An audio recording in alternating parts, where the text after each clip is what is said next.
নমস্কার সকলকে উৎপল শেডওয়ার্ড চ্যানেলে স্বাগত। আমি উৎপল তোমাদের সাথে। আগের ভিডিওতে আমরা ক্লাস 5-এর লেসন 5 মাই স্কুল ডেজ এই গদ্যাংশের প্রথম পাতা অর্থাৎ পেজ নম্বর 55-এর প্রতিটি লাইনের বাংলা অনুবাদ ও বিশ্লেষণ করেছিলাম। তার সাথে সাথে অ্যাক্টিভিটি 1 থেকে অ্যাক্টিভিটি 5 পর্যন্ত প্রত্যেকটি প্রশ্নের উত্তর নিয়ে ডিটেলসে আলোচনা করেছিলাম। আজকের ভিডিওতে আমরা মাই স্কুল ডেজ গদ্যাংশের শেষের অংশটুকু অর্থাৎ পেজ নম্বর 57 এর প্রতিটি লাইনের বাংলা অনুবাদ করব এবং অ্যাক্টিভিটি 11 পর্যন্ত, অ্যাক্টিভিটি 6 থেকে অ্যাক্টিভিটি 11 পর্যন্ত প্রত্যেকটি প্রশ্নের উত্তর নিয়ে ডিটেলসে আলোচনা করব। তাই তোমরা ভিডিওটা স্কিপ না করে অবশ্যই প্রথম থেকে শেষ পর্যন্ত দেখবে। আর যারা চ্যানেলটা প্রথম দেখছো বা চ্যানেলটা এখনও সাবস্ক্রাইব করোনি তারা অবশ্যই চ্যানেলটা সাবস্ক্রাইব করে পাশে থাকা বেল বাটনটা প্রেস করবে, যাতে পরের ভিডিওগুলো আপলোড করার সাথে সাথে তোমাদের কাছে নোটিফিকেশন পৌঁছে যায়। চলো শুরু করা যাক আজকের বিষয়। ক্লাস 5-এর লেসন 5 মাই স্কুল ডেজ গদ্যাংশের দ্বিতীয় পাঠটার প্রতিটি লাইনের বাংলা অনুবাদ, বিশ্লেষণ এবং অ্যাক্টিভিটি 6 থেকে অ্যাক্টিভিটি 11 পর্যন্ত প্রত্যেকটি প্রশ্নের উত্তর নিয়ে আলোচনা। There were quite a number of good teachers in our school. আমাদের স্কুলে বেশ কয়েকজন ভালো শিক্ষক মহাশয় ছিলেন। B D Roy taught us English. B D Roy আমাদেরকে ইংরেজি পড়াতেন। He was a small man. তিনি ছিলেন একজন ছোটোখাটো মানুষ, মানে বেটে আকৃতির মানুষ। Who took great care. যিনি প্রচণ্ড যত্ন নিতেন। টু এনশিওর দ্যাট, এটা নিশ্চিত করার জন্য যে উই প্রোনাউন্সড ইংলিশ কারেক্টলি, আমাদের সঠিক উচ্চারণের জন্য, যে তিনি আমাদেরকে সঠিক উচ্চারণ শেখানোর জন্য যথেষ্ট যত্ন নিতেন।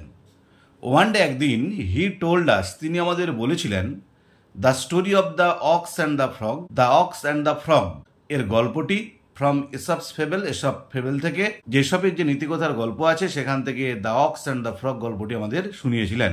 Before telling us the story, আমাদিগকে গল্পটা বলার আগে, হি টট আস, তিনি আমাদের শিখিয়েছিলেন, how the pronunciation of THE, যেটাকে আমরা কেউ কেউ দি বলি, কেউ কেউ দা বলি, যে কিভাবে THE এর উচ্চারণটা ডিপেন্ডস অন, নির্ভর করে, whether the following word begins with a vowel or a consonant, যে পরের ওয়ার্ডটা, যে THE দা বা দি, এর পরের ওয়ার্ডটা ভাওয়েল না কনসনেন্টের উপর ডিপেন্ড করেন উচ্চারণটা কি হবে।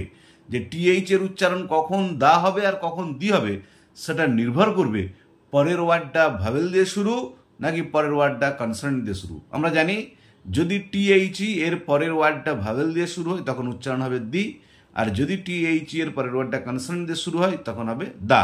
যেমন দেখো এখানে দি অক্স অ্যান্ড দা ফ্রগ, কারণ দেখো অক্সটা ও দিয়ে শুরু হচ্ছে ভাওয়েল, আবার ফ্রগটা এফ দিয়ে শুরু হচ্ছে consonant. I fondly remember our head pandit Bhattacharya sir. আমার খুব সুন্দরভাবে মনে পড়ে আমাদের প্রধান পণ্ডিত ভট্টাচার্য স্যারকে। ফর ইজ এক্সিলেন্ট হ্যান্ডরাইটিং, তার চমৎকার হাতের লেখার জন্য। I don't think anybody else could right Bengali, আমি মনে করি অন্য কেউ বাংলা লিখতে পারবে না মোর বিউটিফুলি, বেশি সুন্দরভাবে অন দ্য ব্ল্যাকবোর্ড, ব্ল্যাকবোর্ডেতে। যে ভট্টাচার্য স্যার আমাদের হেড পণ্ডিত যত সুন্দর ব্ল্যাকবোর্ডে বাংলা লিখতেন, ওর থেকে সুন্দরভাবে বাংলা লিখতে আর কেউ পারবে না, ওটা লেখকের বা বক্তার মনে হতো। I was not very good at sports, আমি খেলাধুলায় খুব একটা ভালো ছিলাম না। But I could draw very well, কিন্তু আমি খুব ভালো ছবি আঁকতে পারতাম।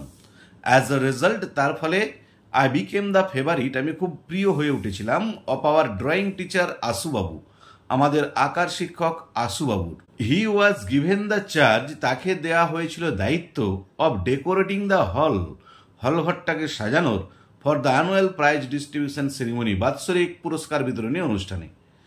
He also conducted an event call music drawing, তিনি এছাড়াও পরিচালনা করতেন একটা খেলা যেটার নাম ছিল মিউজিক ড্রয়িং। দেখো এটা কিন্তু পরীক্ষায় পড়ে যে মিউজিক ড্রয়িং কি ধরনের ইভেন্ট ছিল। ফর দিস ইভেন্ট, এই খেলায়, there would be a blackboard and colour chalks on a table, একটা ব্ল্যাকবোর্ড থাকবে এবং রঙিন চক থাকবে টেবিলের উপরে। A student would sing a song, একজন ছাত্র বা ছাত্রী একটি গান গাইবে। And another would draw a picture, অন্যজন আঁকবে একটা ছবি অন দ্য ব্ল্যাকবোর্ড, ব্ল্যাকবোর্ডেতে।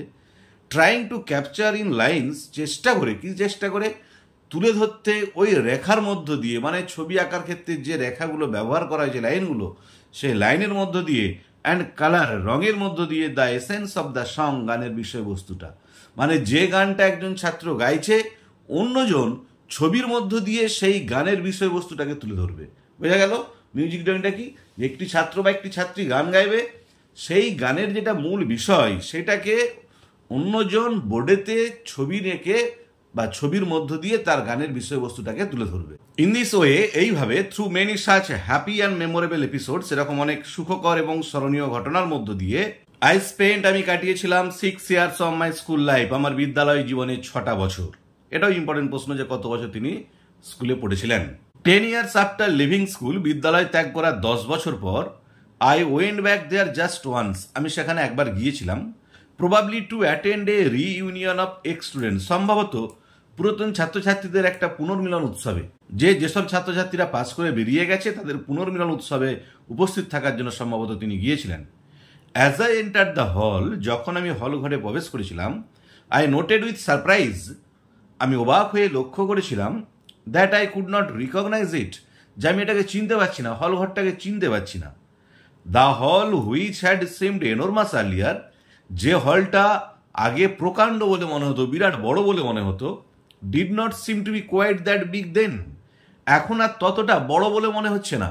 যে আগে যখন বিদ্যালয়ে পড়তাম তখন এই হলঘরটাকে প্রচণ্ড বড় বলে মনে হতো, এখন কিন্তু এই বিদ্যালয় ত্যাগ করার 10 বছর পরে হলঘরটাকে আর তত বড় বলে মনে হচ্ছে না। নট অনলি দ্য হল, কেবলমাত্র হলঘরটাই নয়, বাট ইভেন দ্য ডোরস, এমনকি দরজাগুলো, অ্যান্ড দ্য ক্লাসরুমগুলো, দ্য বেঞ্চগুলো অ্যান্ড দ্য করিডোর এবং বারান্দাটা appear to be much smaller, যেন খুবই ছোট মনে হচ্ছে।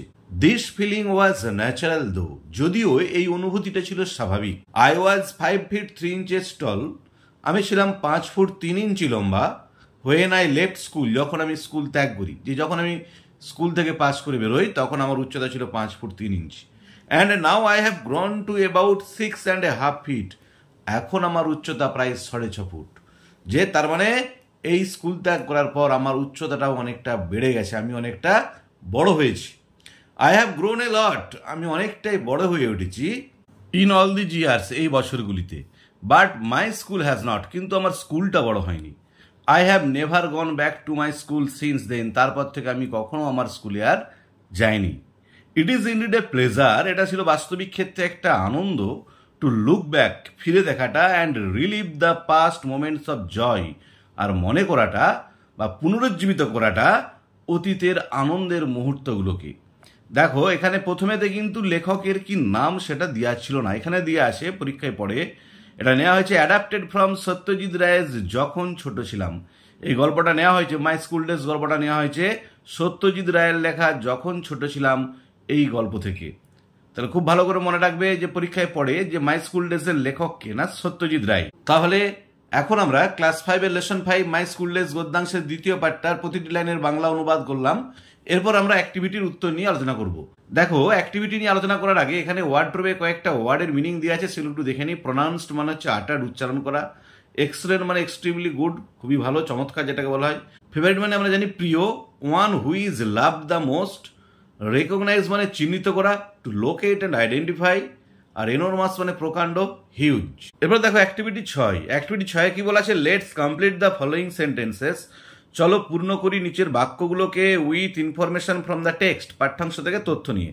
আমি তোমাদের সুবিধার জন্য লিখে দিয়েছি উত্তরগুলো। দেখো এরটা কি আছে, the subject that BD Roy টট ওয়াজ, যে বিষয়টা বিডি রয় পড়াতেন সেটা ছিল ইংলিশ হবে। বিয়েটা দেখো, the author remembers the head pandit Bhattacharya sir, লেখকের মনে পড়ে প্রধান শিক্ষক ভট্টাচার্য স্যারকে, ফর হিজ, উত্তর হবে এক্সেলেন্ট হ্যান্ডরাইটিং, তার চমৎকার হাতের লেখার জন্য। সিয়েটা দেখো, আশুবাবু কন্ডাক্টেড অ্যান ইভেন্ট কল্ড, আশুবাবু একটা খেলা পরিচালনা করতেন যেটার নাম ছিল মিউজিক ড্রয়িং। ডিএটা দেখো, the time span of the author school life was, যে অথার স্কুলে কাটিয়েছিলেন 6 years 6টা বছর। ইয়েটা দেখো, the other went back to his school one more time to attend, লেখক ফিরে গিয়েছিলেন তার স্কুলে আবার একবার উপস্থিত থাকতে। কি উত্তর হবে না, এ রিইউনিয়ন অফ এক্স স্টুডেন্টস, পুরাতন ছাত্রছাত্রীদের পুনর্মিলন উৎসবে। এরপর অ্যাক্টিভিটি 7 দেখো, অ্যাক্টিভিটি 7 কি বলা আছে, let's answer the following question, চলো উত্তর দিই পরের প্রশ্নগুলোর। দেখো এরটা কি বলা আছে, how did BD Roy teach the pronunciation of টিএইচই, যে বিডি রয় কিভাবে টিএইচই এর উচ্চারণ নিয়ে শিক্ষা দিয়েছিলেন। দেখো B D Roy taught the pronunciation of T H E, B D Roy শিক্ষা দিয়েছিলেন টিএইচই এর উচ্চারণটা ডিপেন্ডস অন, নির্ভর করে, whether the following word begins with a vowel or a consonant, যে পরের ওয়ার্ডটা শুরু হচ্ছে ভাওয়েল দিয়ে না কনসনেন্ট দিয়ে তার ওপর। বিয়েটা দেখো, how did the author get to be Ashubabu's favourite, যে লেখক কিভাবে আশুবাবুর প্রিয় হয়ে উঠেছিলেন। দেখো, the author got to be Ashubabu's favourite, লেখক আশুবাবুর প্রিয় হয়ে উঠেছিলেন অ্যাজ যেহেতু he could draw very well, তিনি খুব ভালো আঁকতে পারতেন। সেট দেখো, what was music drawing, music ড্রয়িংটা কি? দেখো, in music drawing a there would be a blackboard and coloured chalks on a table, থাকবে একটা ব্ল্যাকবোর্ড এবং রঙিন চক টেবিলের উপরে। A student would sing a song, একজন ছাত্র বা ছাত্রী গাইবে একটা গান। And another would draw a picture, অন্যজন আঁকবে একটা ছবি অন দ্য ব্ল্যাকবোর্ড, ব্ল্যাকবোর্ডের উপরে। ট্রাইং টু ক্যাপচার, চেষ্টা করবে তুলে ধরতে, ইন লাইনস অ্যান্ড কালার, ওই লাইনের মধ্য দিয়ে, রেখার মধ্য দিয়ে এবং রঙের মধ্য দিয়ে, the essence of the song, গানের বিষয়বস্তুটা। ডিএটা দেখো, why did everything SIM much smaller, কেন সবকিছুকে খুবই ছোট মনে হয়েছিল, টু দ্য অথার, লেখকের কাছে, when he went back to school after 10 years, যখন তিনি 10 বছর পরে আবার বিদ্যালয়ে ফিরে গিয়েছিলেন। দেখো, উত্তর হবে এভরিথিং সিমড মাচ স্মলার, প্রত্যেকটা জিনিসকেই খুবই ছোট লেগেছিল, টু দ্য অথার, লেখকের কাছে, when he went back to school, যখন তিনি বিদ্যালয়ে গিয়েছিলেন আফটার 10 ইয়ার্স, 10 বছর পর। বিকজ, কারণ, he had grown A lot in all these years, তিনি অনেকটাই বড় হয়ে উঠেছিলেন এই বছরগুলোতে। But his school had not, কিন্তু তার স্কুলটা বড় হয়নি। যে লেখক এই 10 বছরে অনেকটাই বড় হয়ে উঠেছিলেন, কিন্তু তার স্কুলটা একই থেকে গিয়েছিল। ইয়েটা দেখো, what is a pleasure according to the author, লেখকের মতে কোনটা ছিল আনন্দের? দেখো, it is a pleasure to look back and relive the past moments of joy, এটা ছিল আনন্দের, টু লুক ব্যাক, ফিরে দেখাটা, অ্যান্ড রিলিভ, পুনরুজ্জীবিত করাটা, the past moments of joy, অতীতের আনন্দের মুহূর্তগুলোকে। অ্যাক্টিভিটি 8 দেখো, কি বলেছে, let's fill in the blanks with words from the box, box থেকে ওয়ার্ড নিয়ে, দেখো বক্সে কয়েকটা ওয়ার্ড দেওয়া আছে, pronounce, excellent, favourite, memories, recognise, এই ওয়ার্ডগুলো দিয়ে শূন্যস্থানগুলো পূরণ করতে হবে। আমি তোমাদের সুবিধার জন্য লিখে দিয়েছি। দেখো, এক একটা হবে, Sachin Tendulkar is my favourite cricketer, Sachin Tendulkar হয় আমার প্রিয় ক্রিকেটার। দুয়েরটা হচ্ছে, when rib Van Winkle came back to the village, যখন রিপ ভ্যান উইঙ্কেল ফিরে এসেছিল গ্রামেতে, দ্য নেক্সট মর্নিং, পরের দিন সকালে, he could not recognise it, তিনি এটাকে চিনতে পারেননি। তিনটা দেখো, most people have sweet memories of childhood, বেশিরভাগ মানুষেরই থাকে শৈশবের সুন্দর মিষ্টি স্মৃতি। চারটা দেখো, the student could not pronounce the word correctly, ছাত্রটি সঠিকভাবে উচ্চারণ করতে পারেনি ওয়ার্ডটিকে। Mister Das is an excellent teacher, mister Das হচ্ছে একজন চমৎকার শিক্ষক। অ্যাক্টিভিটি 9 এ দেখো কি বলা আছে, let's identify the subject and predicate in the following sentences, চলো আমরা চিহ্নিত করি সাবজেক্ট এবং প্রেডিকেটকে নিচের বাক্যগুলিতে। দেখো, আমি দাগ দিয়ে দিয়েছি সাবজেক্টগুলোর নিচে, বাকি পুরোটাই হচ্ছে প্রেডিকেট, যেগুলো দাগ দিয়ে আছে সেগুলো সাবজেক্ট, বাকি পুরোটাই হচ্ছে predicate. One day he told us the story the ox and the frog from Aesop's fable, এখানেতে হিটা সাবজেক্ট, বাকি পুরোটা প্রেডিকেট। দুইটা দেখো, B D Roy taught us English, এখানে বিডি রয়টা সাবজেক্ট, বাকিটা প্রেডিকেট। তিনটা দেখো, he was a small man and he took great care to ensure that we pronounced English correctly, দেখো এখানেতে হিটা সাবজেক্ট, বাকি পুরোটা প্রেডিকেট। চারটা দেখো, but I could draw very well, এখানে আইটা সাবজেক্ট, বাকিটা প্রেডিকেট। পাঁচে দেখো, Ashubabu was given the charge of decorating the hall for the annual prize distribution ceremony, এখানে আশুবাবুটা সাবজেক্ট, বাকি পুরোটা প্রেডিকেট। দেখো, 9 বিয়েতে কি বলা আছে, let's split the sentence mentioned in activity 9, যে বাক্যগুলো 9 এ অ্যাক্টিভিটিতে উল্লেখ করা আছে সেগুলোকে ভাগ করে দিই into subject and predicate, subject প্রেডিকেটে, and fill in the given chart, পূরণ করে নিচে চারটা। দেখো, আমি এটার করে দেখাইনি, কারণ আমি অলরেডি কোনটা সাবজেক্ট কোনটা প্রেডিকেট দেখিয়ে দিয়েছি, তোমরা নিজেরাই করে নিতে পারবে। তাহলে যেসব ওয়ার্ডগুলো দেখো অ্যাক্টিভিটি 9A-তে, যেসব ওয়ার্ডগুলোর নিচে লাল পেনেতে দাগ দিয়ে আছে, লাল কালিতে, সেগুলোকে তোমরা সাবজেক্টে ঘরে বস করাবে, আর বাকি পুরোটা হচ্ছে প্রেডিকেটের ঘরে বসবে। যেহেতু আমি আগের পাতাতে দাগ দিয়ে দিয়েছি, তাই আর এখানেতে উত্তরগুলো লিখিনি। অ্যাক্টিভিটি 10 দেখো, অ্যাক্টিভিটি 10-এ কি বলা আছে, feel in the blanks with present continuous tense of the given verbs in bracket, যে ব্র্যাকেটের মধ্যে যে ভার্বগুলো দেওয়া আছে তার প্রেজেন্ট কন্টিনিউয়াস ফর্ম ব্যবহার করতে বলা হয়েছে, দিয়ে শূন্যস্থান পূরণ করতে হবে। One is done for you, প্রথমেটা করে দেওয়া আছে, দেখো আর ডুইং, ডু ছিল। আমরা জানি প্রেজেন্ট কন্টিনিউয়াস টেন্স মানে কি, ভার্বের সঙ্গে আইএনজি যোগ হবে, তার আগে অ্যামিজার, অ্যাম বা ইজ বা আর ব্যবহার হবে। দেখো, প্রথমেরটা what are you doing tonight, এটা করে দেওয়া আছে। দ্বিতীয়টা জন রিড দেওয়া আছে, তাহলে জন যেহেতু থার্ড পার্সন সিঙ্গুলার নাম্বার তাই ইজ বসবে। দেখো, কোথায় অ্যাম বসবে, কোথায় ইজ বসবে, কোথায় আর বসবে, তার উপর আমি ডিটেলস আলোচনা করে ভিডিও আপলোড করেছি, সেই ভিডিওর লিঙ্ক আমি ডেসক্রিপশন বক্সে দিয়ে দিয়েছি, তোমরা কিন্তু দেখে নিও। তাহলে জন ইজ রিডিং এ বুক নাও। তিনটা দেখো, আলী অ্যান্ড সুদীপ, যেহেতু দুজন আছে প্লুরাল নাম্বার তাই আর বসবে, তাহলে আর ওয়ার্কিং লেট টুডে। চারটা দেখো মিতা লিসেন আছে, যেহেতু সিঙ্গল নাম্বার তাই is, Mita is listening to music. 5 দেখো রাজু সিট আছে, তাহলে is sitting next to Sunil. 6টা দেখো how many other students study আছে, যেহেতু স্টুডেন্টস আছে তাহলে আর স্টাডিং উইথ ইউ। 7 দেখো দ্য ফোন, যেহেতু সিঙ্গল নাম্বার আছে 3rd তাই ইজ হবে ইজ রিংইং। এবারে অ্যাক্টিভিটি 11 দেখো, অ্যাক্টিভিটি 11 কি বলেছে, right 5 sentences to describe your self with the following hints. 5টা বাক্য লিখতে বলেছে নিচের হিন্টগুলো ব্যবহার করে। ইউর নেম অ্যান্ড এজ, তোমার নাম বয়সটা লিখবে, এটা যে যার নাম যে যার বয়স। দ্য প্লেস ইউ লিভিং, যে জায়গায় তুমি বসবাস করো, মানে তোমার গ্রাম বা শহরে বাস করলে শহরের নাম। The name of your school, তোমার স্কুলের নাম কি, যে স্কুলে তুমি পড়ছো। Your hobby likes and dislikes, তোমার পছন্দ অপছন্দ শখ কি, যে যার যেটা শখ। যদি কারো মনে হয় গার্ডেনিং তো গার্ডেনিং লিখবে, যদি কারো মনে হয় প্লেইং ক্রিকেট খেলা সেটাই লিখবে, যদি কারো মনে হয় ড্রয়িং সে ড্রয়িং লিখবে, যদি কারো মনে হয় সিঙ্গিং সে সিঙ্গিং লিখবে।